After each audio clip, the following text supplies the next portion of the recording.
Guys and welcome back to my channel. पहले के part में हम लोगों ने देखा था कि मिस्टर जांग और जांग चैंग एक जगह खड़े होकर बस अपने दिमाग के अंदर ही उन पेट्स की लेकर बुराइयां करे जा रहे थे, जो शायद उन पेट्स ने उन्हें सुन लिया था और उन्हें घूर कर देख रहे थे। हमारा सबके सब एक साथ शोर करना स्टार्ट। जांग चैंग कहता कि अरे गुस्सा मत करो, माफ़ करो, हम जाते हैं ना, तुम्हें खाना चाहिए, हम खाना देते हैं। और वो खाना दे के वहाँ से चले जाते हैं। और जांग चैंग जाते हुए कहता है कि शैतान कहेंगे, अगर कोई डेविल भी होता ना तो इनसे ज़्यादा ही अच्छा होता। रोशान जांग चैंग अपने दिन के बारे में बताने लगता है और उसके बाद वो लोग डिनर करते हैं और अपने रूम्स में जाकर सो जाते हैं, जहाँ पे वो रूम में जाते ज़रूर हैं बट वेओशान अपने मोबाइल में वीडियो गेम खेलने लग जाता है और जांग चैंग अपना सारे नोट्स लिखने लग जाता है जो उसके आज स्कूल में हुआ था। जैसे बेचारा बहुत मेहनत कर रहा था अपनी कॉपी कंप्लीट करने में और वेओशान को देख के कहता है कि मुझे समझ नहीं आता तू पढ़ता कब है और मुझसे ज़्यादा मार्क्स आते कहाँ से है। पूरे क्लास करने में टॉप करने का तो जब टाइम कहाँ से मिलता है, जब पूरे टाइम तो मोबाइल में पड़ा रहता है। वेओशान कहते हैं कि इसे सुपर टैलेंट कहते हैं कि बिना पढ़े हुए हम पास हो जाते हैं। जांग कहता है कि ऐसा टैलेंट मैंने बहुत देखा है कि पेपर के एक दिन पहले पढ़ना, इसे सुपर टैलेंट नहीं सुपर स्ट्रेस कहते हैं। कहता है कि तू मुंह बंद रख और अपना काम कर और मुझे गेम खेलने दे, मुझे परेशान मत करे। जांग चैंग तो अपने नोट्स बनाने में और वेओशान अपने गेम में लेवल अप होने में बिजी थे। डोर के बाहर दो फुटस्टेप्स आके खड़े हो जाते हैं और कान लगा के सुनने लगते हैं कि वो दोनों कर क्या रहे हैं। यहाँ पे वेओशान जैसे ही देखता है कि उनके डोर के बाहर कोई है, उसका मोबाइल बंद और बुक्स सामने आ जाती हैं। और जांग चैंग जिस बेचारे ने अभी थोड़ी देर के लिए सिर्फ ब्रेक में अपने मोबाइल को हाथ लगाया था, उतने में डोर खोलता है कर्र और उसमें से बाहर आती है मैडम यू, जो कहती है कि वेओशान को देख, बेचारा कब से पढ़ रहा है और तुम्हें देखो बुक्स खोल के बैठ गए और उसके साथ साथ मोबाइल चला रहे। बेचारा जांग चैंग उन्हें समझाना चाहता था कि वो पढ़ रहा था बट नहीं, उन्हें तो सुनना ही नहीं है और कभी भी राइट टाइम पे तो एंट्री लेनी ही नहीं है। जब वो पढ़ रहा था तब वो एंट्री नहीं लेती, जब जैसे ही वो मोबाइल को हाथ लगाए तभी उनकी एंट्री होनी जरूरी थी। सारी मदर्स ऐसी क्यों होती हैं। अच्छी खासी डांट सुनने के बाद जांग चैंग और वेओशान अब सो जाते हैं, जहाँ पे वेओशान तो जांग चैंग को चिढ़ाता भी है कि इसे ही कहते हैं आ बेल मुझे मार, जब मालूम है कि मदर हमेशा चेक करती है तो मोबाइल को हाथ लगाता ही क्यों है। जांग चैंग कहता है कि ज़्यादा बोलने की ज़रूरत नहीं है, तू भी तो मोबाइल चला रहा था, मैंने तो सिर्फ 5 मिनट के लिए हाथ लगाया था। वेओशान कहता है कि इसे भी एक टैलेंट कहते हैं जो तुम्हारे पास नहीं है, तो इसे यूज़ करने की कोशिश मत ही करा करो। जांग चैंग कहता है कि यू, वेओशान कहता है कि यू और मी बाद में करना, पहले सो जाओ उससे पहले कि मदर आए। और वेओशान तो सो जाता है और जांग चैंग अपने मन में ही गुस्सा करता रह जाता है कि मेरा बैड लक कि इतना बुरा क्यों है और मेरा लक कहाँ से आया है जो हमेशा इतने घटिया टाइमिंग पे सबकी एंट्री होनी जरूरी होती है। वेओशान और जांग चैंग जब सुबह अपने स्कूल के लिए 5 बजे उठते हैं, क्योंकि यहाँ से उनका स्कूल थोड़ा दूर पे था तो उन्हें जल्दी उठ के जल्दी से जाना पड़ता था।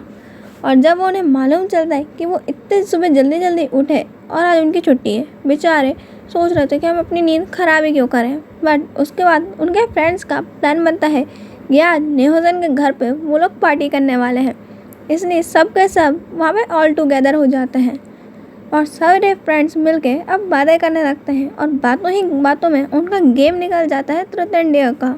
और अब हमेशा की तरह सबसे डेयरिंग बंदा हमारा वेओशान यही डेयर लेता है कि वो कुछ भी डेयर कर सकता है। उससे ट्रूथ में पूछ लो कुछ भी, वो सारे आंसर देगा, पर उसको सब लोग फोर्स करते हैं कि वो डेयर ही ले। एज एक्सपेक्टेड वेओशान किसी को मना नहीं करता और वो डेयर ले लेता है, जहाँ पे जांग चैंग कहता है कि इस बार डेयर मैं दूंगा, पर नेहोजन कहता है कि तेरे डेयर्स घटिया होते हैं, सबसे खतरनाक डेयर आज मेरे पास है, अगर वेओशान तू नहीं अगले हफ्ते तक मैं तेरा सर्वेंट बन के रहूँगा। वेओशान कहता है कि ये नहीं चलेगा, मैं चाहता हूँ कि तू महीने भर के लिए मेरा सर्वेंट बन के रहे। जांग चैंग कहता है कि हाँ ये ज़्यादा अच्छा साउंड करता है। नेहोजन कहता है कि ओके डन। नेहोजन कहता है कि तेरा डेयर ये है कि तुझे मेरे भाई के बेस्ट फ्रेंड यानी कि लैन कंपनी में जाना है और लैनवांग जी के कंप्यूटर को हैक करना है और उसके थ्रू तुझे उसका नंबर वीआईपी लिस्ट से हटा के पर्सन की लिस्ट में करना है और कुछ नहीं। तो चाहे तो उसके अंदर एक वायरस भी डाल सकता है। वेओशान कहता है कि बस इतनी सी बात, अब बस तू रुक और मुझे देख। नेहोजन कहता है कि नहीं तेरे को हम देखने वाले हैं।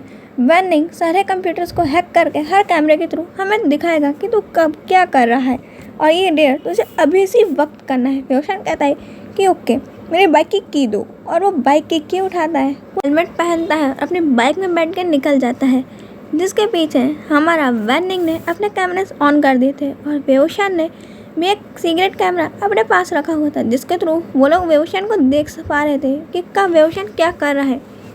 वेवशान लैंड कंपनी के बाहर पहुंचने से पहले ही कुछ दूरी पे पेड़ों के पीछे अपनी बाइक को पार्क करता है, हेलमेट को उतारता है और ब्लैक मास्क पहन लेता है। वो पहले बाहर से पूरी कंपनी को एनालाइज करता है और उसका एक 3D पूरा इमेज निकालता है कि वो कहाँ पे कितने लोग हैं और क्या क्या है। और उसके बाद वेवशान उस पूरे कंपनी में इस तरीके से घुसता है कि किसी की नज़र भी नहीं पड़ती कि वेवशान आया है। लैनवांग जी के कैबिन में घुसने के बाद अब लैनवांग जी का कंप्यूटर का पासवर्ड लॉक ओपन करना सबसे बड़ी प्रॉब्लम थी, बट वेवशान को उसको ओपन करने में लगभग सिर्फ 3 मिनट लगे होंगे। और उसको ओपन करने के बाद वेवशान जाता है, लैनवांग जी का नंबर VIP नॉर्मल लिस्ट में कन्वर्ट कर देता है। और यहीं पे वेवशान का दिमाग ख़त्म नहीं हुआ था, उसने लैनवांग जी की एक बहुत हॉट सी लड़की की फ़ोटो बना के उस पर DP पे लगा देता है और वहाँ पे लैनवांग जी का नंबर उस नाम से सेव कर देता है और उसमें लिख देता है कि कोई भी उसका शुगर डैडी बन सकता है और कोई भी उसे कॉल कर सकता है। और उसने उसमें उसके बायो में वो एक ओमेगा है ये लिखा था। और ये करने के बाद वेवशान एक शैतानी हंसी हंसता है और कहता है कि मुझे वायरस डालने को कहा गया है, ये थोड़ी ना कहा था कि मुझे इसी कंपनी के कंप्यूटर्स में डालना है। और वेवशान लैनवांग जी के लैपटॉप से एक गवर्नमेंट प्रॉपर्टी कंप्यूटर के अंदर वो वायरस डाल देता है, जिसके कारण पूरा तहलका मच जाता है। और चाइना की टॉप हेडलाइंस में यही चल रहा था कि उनके कंप्यूटर्स में वायरस आ गया है। और किस कंपनी के कहाँ से आया है वो अब तक मालूम नहीं चला, क्योंकि वेवशान ने वो आईडी डिलीट कर दी थी। बट सारा कांड वैनिंग, नेहोसन, जांग चैंग, वैनचिंग सभी लोगों ने देखा था, क्योंकि वेवशान को वो लोग कैमरे के थ्रू देख रहे थे कि कब क्या कर रहा है, उनके डेट्स कंप्लीट हुए या नहीं। नेहोसन कहता है कि हम सबको मरवाएगा, अगर किसी को मालूम चल गया कि स्कूल स्टूडेंट ने ये काम किया है तो हम सबके सब फंसेंगे। और वेवशान तो ये बोल सकता है कि उसको डेयर मिला था, अब मेरा क्या होगा, मेरे ब्रदर तो मेरे को जिंदा नहीं छोड़ेंगे। जांग चैंग कहता है कि काम डाउन, उसने आईडी डिलीट कर दिया ना तो किसी को कुछ भी मालूम नहीं चलने वाला है। और वैनिंग से कहते हैं कि तू सारे कैमरे की फुटेज डिलीट कर दे कि किसी को मालूम नहीं चले कि वेवशान वहाँ गया था। बट वेवशान की महान हरकतें, वो अपना सिग्नेचर छोड़े बिना कैसे आ सकता है। वो जानबूझ के उस आईडी पे एक सिग्नेचर छोड़ देता है। जैसे ही लैंड कंपनी में लैनवांग जी अपनी मीटिंग्स ख़त्म करके अपने कैबिन में आता है, उसे ऐसा लगता है कि यहाँ पे कुछ वियर्ड है, बट वो इतना ध्यान नहीं देता। और बट थोड़ी देर बाद उसके फ़ोन पे कॉल आने लग जाते हैं और एक के बाद एक इंसान उसके साथ डेट पे, कभी उसको अपने घर में और कभी तो किसी होटल में ही बुला रहा था। और इतनी ज़्यादा फ्लर्टी लाइन्स तो क्या ही कहने, और किसी ने तो उसे अपना ब्लैक कार्ड तक ऑफर कर दिया। लैनवांग जी को तो गुस्सा था कि पहले मेरा नंबर VIP लिस्ट और नॉर्मल लिस्ट में गया कहाँ से, और ये सब है कौन, और इन घोचुओं की हिम्मत कैसे हुई मुझे कॉल करने की। लैनवांग जी सबको कहता है पता लगाने को। तभी वहाँ पे एक असिस्टेंट बेचारा अपना सर झुका के, और कुछ असिस्टेंट तो हंसने में बिजी थे, वो कहते हैं कि बॉस आपके नंबर को किसी ने एक लड़की की बहुत हॉट सी फोटो में एडिट कर दिया है और उसमें लिखा है कि वो अपने लिए शुगर डैडी ढूंढ रही है। लैनवांग जी कहता है कि व्हाट, ये कौन ने किया, जल्दी पता करो वरना मैं तुम सबको नौकरी से निकाल दूंगा। असिस्टेंट जाके कैमरे की फुटेज चेक करता है और हर तरीके से पता करने की कोशिश करता है, बट उनको कुछ भी मालूम नहीं चल पा रहा था। और लैनवांग जी को अपने कंप्यूटर में एक साइन टाइप का कुछ मिलता है, और जब वो डिलीटेड फाइल्स को चेक करता है तो उसे मालूम चलता है कि यहाँ पे एक आईडी से कुछ बना के भेजा गया है। वेवशान जल्दी में उसे रिसाइकल बिन से क्लियर करना भूल गया था। जैसे ही लैनवांग जी उस फाइल को चेक करता है, उसे एक और नया सदमा लगता है कि जो भी ब्रेकिंग न्यूज़ में चल रहा है कि गवर्नमेंट के प्रॉपर्टी के अंदर एक वायरस घुसाया गया है, वो उसके कंप्यूटर से किया। लैनवांग जी को जानना था कि ये जीनियस बंदा कौन है जो उसके कंपनी में आके उसके कंप्यूटर से इतना डेविलिश काम करके चला गया, कौन है वो। लैनवांग जी के असिस्टेंट्स आके कहते हैं कि वो मालूम नहीं कर पा रहे हैं कि कौन यहाँ आया था और किसने ये किया है। वो सिक्योरिटी गार्ड से पूछते हैं और सभी लोगों से पूछते हैं, बट किसी के पास भी कोई जवाब नहीं। उन्हें तो मालूम भी नहीं कि इस कंपनी में कोई आया था। लैनवांग जी सब पे चिल्ला रहा था कि तुम्हें कुछ भी मालूम नहीं, अगर कोई ऐसे ही आ सकता है, उसने इस बार हमारे प्रोजेक्ट्स को कुछ भी नहीं किया, बट कोई भी ऐसे आ सकता है तो हमारी कंपनी की क्या ही इमेज रहेगी। तुम लोग क्या करते रहते हो, क्या सोते रहते हो। लैनवांग जी उन सब की अच्छी खासी खैर ले लेता है, बट क्वेश्चन ये था कि कौन पर्सन है जिसने इतना सारे काम किए बट उसके कंपनी से रिलेटेड कोई भी फाइल्स को उसने वायरल नहीं करी, ना ही उसके कोई से भी प्रोजेक्ट्स लीक हुए हैं। तो ये पर्सन उसके बुरा तो नहीं चाहता था, बट इसको यही काम क्यों करना था, ये कुछ और भी कर सकता था। उसके आईडी को इतनी घटिया तरीके से ओमेगा की इतनी हॉट फोटो से बदल दिया जिसे शुगर डैडी चाहिए, और इतना खतरनाक वायरस गवर्नमेंट की प्रॉपर्टी में डाल दी। क्या वो उसे जेल पहुंचाना चाहता है या फिर कुछ और?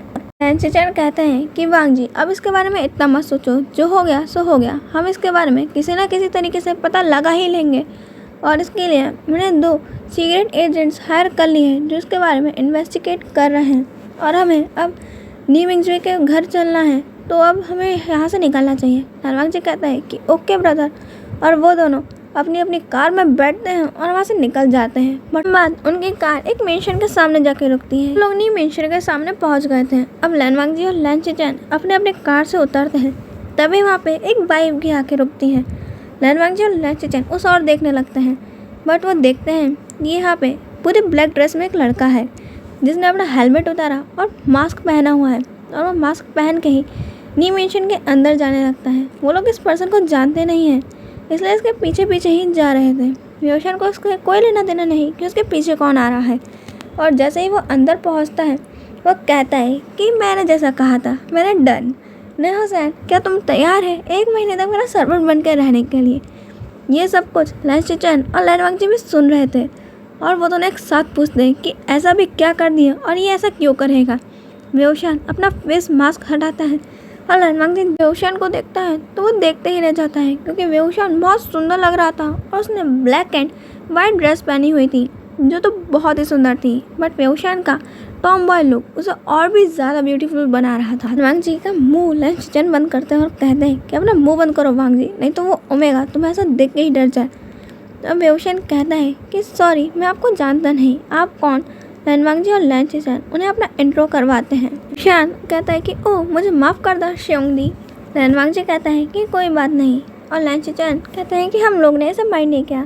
वो वांग जी को लैन श्योंगदी और लैन चैन को शिचन श्योंगदिंग कहता है। वांग जी को व्योशन का नेचर बहुत पोलाइट लगता है, जो सबकी बहुत रिस्पेक्ट करता है और कितना ज़्यादा क्यूट है। ऐसा लगता है कि बिल्कुल परफेक्ट ओमेगा है, बट उन्हें क्या मालूम जिस ट्रबल मेकर को वो ढूंढ रहे हैं यही तो वो है। उनको कोई मतलब नहीं कि कोई इसके इमेज के बारे में क्या सोचता है, वो सबके सामने वैसे ही रहता है जैसे उसे रहना पसंद है, और यही हमारे व्योशन की खासियत है। वांग जी व्योशन से पूछता है कि वो क्या क्या चीज़ों में इंटरेस्ट रखता है। अब व्योशन की इंटरेस्ट लिस्ट अब चालू होती है कि उसे फुटबॉल पसंद है, बास्केटबॉल पसंद है, वो लगभग अपने स्कूल के अंदर सारे गेम्स खेलता है, और रेसलिंग के लिए वो नेशनल्स तक के लिए जा चुका है। व्योशन को फाइटिंग में taekwondo, karate, judo, martial arts, और अभी अभी वो कोई नई फाइटिंग टेक्निक सीख रहा है। व्योशन ने इतने सारे अपने मन में कहे थे, बताया तो सिर्फ यही था कि उसे सब सेल्फ डिफेंस आता है। अगर उसने इतना सब बताया तो कोई सा भी अल्फा उसके पास आने से पहले ही डर के भाग जाएगा। हम कुछ कहता उसके पहले ही उसके मोबाइल में एक कॉल आता है, और वहाँ पे लिखा था श्योंग द डेविल। और व्योशन सबको कहते थे कि सब लोग चुप हो जाओ। उसके फ्रेंड्स बिल्कुल मुंह पे उंगली बच्चों की तरह रख के शांत हो जाते हैं, और लैन चैन और वांग जी इतनी शांति देख के वो भी थोड़ी देर के लिए शांत हो जाते हैं कि ऐसा भी कौन है जो इस कॉल पे इतनी शांति चाहिए। व्योशन अपने कान से थोड़ा दूर रखता है फ़ोन को और कहता है कि जी श्योंगदिंग आपने मुझे कॉल कैसे किया। तभी वहाँ से चिल्लाते हुए आवाज़ आती है कि यू नॉटी, तुम हो कहाँ, पहले ये बताओ। तुमने मुझे कहा था कि तुम मुझे लेने आ रहे हो, अब तक तुम मुझे लेने आए नहीं। या मैं एयरपोर्ट पे खड़े खड़े यहाँ पे बुढ़ा हो जाऊँ, उसके बाद तुम यहाँ पे आओगे। और भी ज़्यादा वो इनसे चिल्लाया जा रहा था। वो पर्सन व्योशन के कज़न है और उसका बड़ा भाई है, इसलिए उसे वो श्योंगदी बुलाता है। और व्योशन के श्योंगदी यानी कि बड़े भाई थे, इसके सभी फ्रेंड्स इसलिए डरते हैं क्योंकि व्योशन के लेकर ओवर प्रोटेक्टिव है। व्योशन को अगर उसके सामने एक छोटू सी पिन से भी खरोच से भी खून आ जाए ना, तो उसके लिए उस पिन से पहले उन सभी लोगों को डांटेंगे कि किसने यहाँ पे ये पिन ला के रखी, जिससे उनकी क्यूटी व्योशन को चोट लगी है।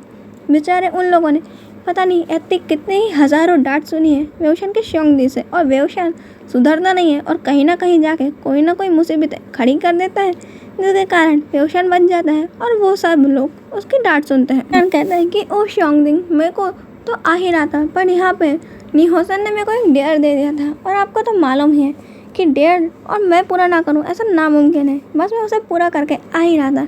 श्योंगदिंग कहते हैं कि मेरी उम्मीदों पे हमेशा खड़ा उतरने वाला मेरा प्यारा भाई हमेशा की तरह इस बार भी जीता है, मुझे पक्का विश्वास है। व्योशन कहता है कि ऑफ कोर्स श्योंगदिंग, आपको क्या लगता है मैं हार जाऊंगा? हारना तो मैंने कभी सीखा ही नहीं। बेहोशान इतने कॉन्फिडेंटली बात कर रहा था जिसे देख कर लनवांग जी फिर से इम्प्रेस। वो तो कह रहे थे कि ये ओमेगा कितना कॉन्फिडेंट है और अपनी बातें कहने से तो बिल्कुल पीछे नहीं हटना है। लनवांग जी तो बेहोशान से इम्प्रेस पे इम्प्रेस हो ही जा रहा है। बेहोशान जांग चैन का कॉलर पकड़ता है, उसे कहता है कि जल्दी चल, उससे पहले xiangning हमें लेने के लिए यहाँ आ जाए। और वो सभी फ्रेंड्स को बाय कहते हैं और वैनिंग कहता है कि अपने xiangning के जाने के बाद हमसे कांटेक्ट करता है। और न्योसन कहता है कि जब तेरे xiangning चले जाए उसी के बाद हमारे से मिलने आना, उससे पहले उन्हें हमारा नाम भी मत बताना। और ये तो बिल्कुल मत बताना कि हम वापस तुम्हारे साथ यहाँ पे आकर पार्टी कर रहे थे और हमने कुछ भी पढ़ा लिखा नहीं है, क्योंकि तेरे ब्रदर वहाँ से हमसे ऐसे ऐसे क्वेश्चन पूछते हैं जिनका तो हमने नाम भी नहीं सुना। अब हम क्या जाने कि हमारी बुक के अंदर ये चीज़ें थी। शन कहता है कि ठीक है, अब मैं किसी को नहीं बताऊंगा। सिंह कहता है कि तू ब्रदर को पिक करने के लिए एयरपोर्ट जा और मैं घर पहुँचता हूँ। बेहोशन कहता है कि ठीक है। बेहोशन बाइक को उठाता है और वहाँ से बाइक भगाते हुए निकल जाता है एयरपोर्ट के लिए अपने xiangning को पिक करने के लिए। और वह जैसे ही वहाँ पहुँचता है उसके xiangning ने उसके लिए एक बाइक भी लाए हुए थे जो वहाँ पे एयरपोर्ट में ही खड़ी हुई थी गैरेज पे। वो उस बाइक के साथ ही एयरपोर्ट के पास खड़े होकर बेहोशान का इंतज़ार कर रहे थे। बेहोशान जैसे अपने xiangning को देखता है सबसे पहले उनकी तरफ भागते हुए जाता है और उन्हें हक करता है। और उसके बाद उनसे कुछ बात करने से पहले उनके पीछे की बाइक को देखता है और उस बाइक को हक करके उस बाइक को ही किस करने लगता है। बेहोशान को वो बाइक कुछ ज़्यादा ही पसंद थी, उसे ये मॉडल चाहिए था और उसके xiangning उसके लिए लेके भी आ गए, वो भी बिना बोले। बेहोशान कहता है कि आप इस दुनिया के बेस्ट xiangning हो।